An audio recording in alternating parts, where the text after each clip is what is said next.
Just because I refused to spend a night with my supervisor, he punished me by making me deliver a contract to the bad-tempered billionaire, but the real contract has already been delivered, so when I mistakenly entered the billionaire's private elevator without recognizing him, he directly regarded me as one of the women trying to approach him. How much longer are you going to pretend you don't know me? I'm Antonio Garcia, Antonio asked, finally losing his patience with the woman standing before him. I swallowed nervously, my eyes widening in fear. Sir, I swear, I didn't know it was you. I was told to bring this here. I tried to explain, but Antonio cut me off with a mocking laugh. He believed I was still lying, which infuriated him. He threw the contract aside and stepped closer to me. You must be an idiot to think I believe you don't know, especially since the so-called merger contract you delivered has already been sent to me, he said. I furrowed my brows. I swear I didn't know, I replied, backing away from Antonio. You resorted to such a petty trick to get my attention. You're truly despicable, he said, staring at me. Do you really think I'd want to date someone as plain looking as you? What did you say? I clenched my teeth, as his words reminded me of when I was compared to my sister as a child. I had always felt inferior to her because of that. Antonio's words stirred up those feelings. Didn't I make myself clear?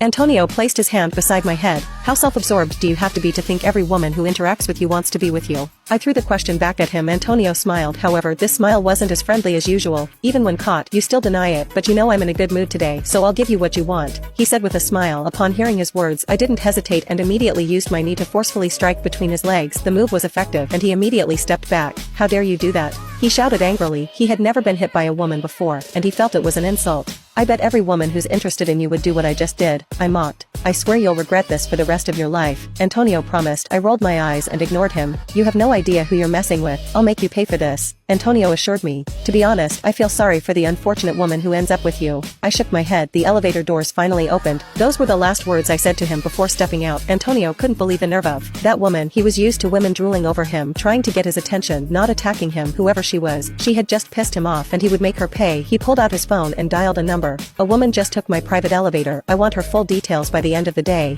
he said to the person on the other end of the line. He made another call. Antonio was ready to show this woman what her future held. When I returned to the office, I was told I had been summoned to the CEO's office. My heart sank. With everything that had happened, what could possibly be good news? When I arrived, I saw my supervisor, Mr. Dumont, sitting there. The room was filled with tension. Zabel, I received a call from Mr. Garcia. He said a woman came to his company with one of our merger contracts. The CEO began. It was a misunderstanding, sir. Mr. Dumont told me to give the contract to Mr. Garcia's secretary, but I didn't know it had already been delivered, I explained, my voice trembling. Mr. Dumont immediately countered. She's always looking for someone to take the fall. If it were any other time, I wouldn't have pursued it, but today she crossed the line. I crossed the line? I couldn't help but retort. You crossed the line when you wanted to spend the night with me. I was boiling with anger. However, the CEO's voice broke the tense atmosphere. You're fired. I couldn't believe it. I walked out of the office in a daze, greeted by whispers and mocking laughter. I never thought she'd go after someone like Antonio Garcia, someone muttered behind me. I clenched my teeth, ignoring their whispers.